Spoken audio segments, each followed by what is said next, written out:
मध्य प्रदेश के भोजसाला का 721 साल बाद इतिहास बदल चुका है। पहली बार शुक्रवार को परिसर में नमाज नहीं पढ़ी गई बल्कि महाआरती गूंजी। वैसे तो पिछले हफ्ते कोर्ट ने इसे हिंदुओं का गढ़ मान लिया, लेकिन मुस्लिम समाज आज भी इसे अपनी पवित्र जगह कह रहा है। मध्य प्रदेश की धार की भोजशाला एक ऐसा विवादित परिसर था जिस पर पिछले कई दशकों से हिंदू और मुस्लिम पक्ष अपना अपना दावा करते रहे, लेकिन आज यहाँ जो हुआ उसे इतिहास का बड़ा मोड़ माना जा रहा है। 721 साल बाद पहली बार शुक्रवार को भोजशाला परिसर में नमाज नहीं हुई बल्कि मां वाग्देवी की पूजा और महाआरती हुई। हाईकोर्ट के हालिया फैसले के बाद आज पहला शुक्रवार था और इसी वजह से पूरे देश की नजरें धार पर टिकी थी। सुबह से ही बड़ी संख्या में श्रद्धालु भोजशाला पहुंचने लगे।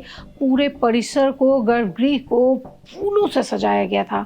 मां सरस्वती की प्रतीकात्मक प्रतिमा स्थापित की गई थी और दोपहर 1 बजे वहां महाआरती हुई। अब पहले हर शुक्रवार जुमे को नमाज अदा की जाती थी, लेकिन कोर्ट के आदेश के बाद अब वहां नमाज नहीं पढ़ी जाएगी। पूरे परिसर में सुरक्षा के कड़े इंतजाम किए गए थे।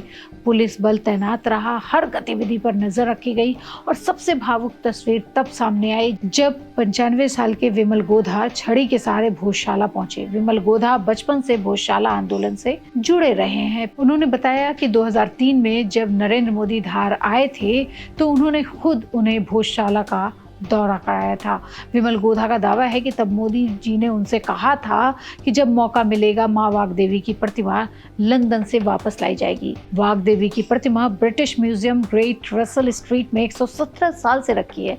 श्रद्धालु मानते हैं कि प्रतिमा भले ही यहाँ से हजारों किमी दूर रखी गई हो, लेकिन वह दिन दूर नहीं जब मां वाग्देवी की प्रतिमा भोजशाला में वापस आएगी, क्योंकि अब हाई कोर्ट ने मान लिया है कि भोजशाला मां वाग्देवी मंदिर है। मां वाग्देवी की प्रतिमा को लंदन से वापस भोजशाला लाने की मांग हिंदू समुदाय सालों से करता आ रहा है। अब ये मांग में और तेजी होगी। अब सवाल ये है कि आखिर 721 साल पहले ऐसा क्या हुआ था।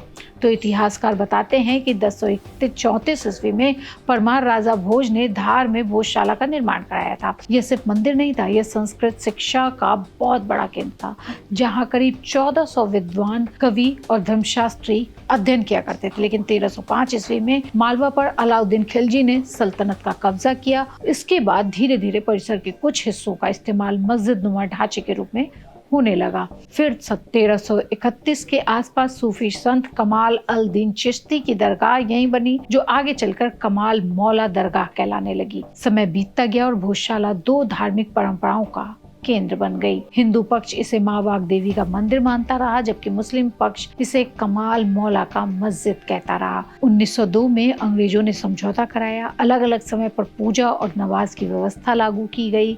आजादी के बाद भी यही सिलसिला चलता रहा, लेकिन पिछले कुछ हफ्ते मध्य प्रदेश हाई कोर्ट ने ASI की रिपोर्ट के आधार पर इसे प्राचीन संस्कृत अध्ययन केंद्र और वाग्देवी परंपरा से जुड़ा स्थल माना और शुक्रवार की नमाज पर रोक लगा दी। हालांकि मामला अब सुप्रीम कोर्ट पहुंच चुका है। मुस्लिम पक्ष ने हाई कोर्ट के फैसले को चुनौती दे दी है। उनका कहना है कि फैसला पुरातात्विक साक्ष्यों और प्लेसेस ऑफ वर्शिप एक्ट 1991 की भावना के खिलाफ है। वहीं हिंदू पक्ष ने भी सुप्रीम कोर्ट में कैविएट दाखिल कर दी है ताकि बात सुने बिना कोई आदेश न हो।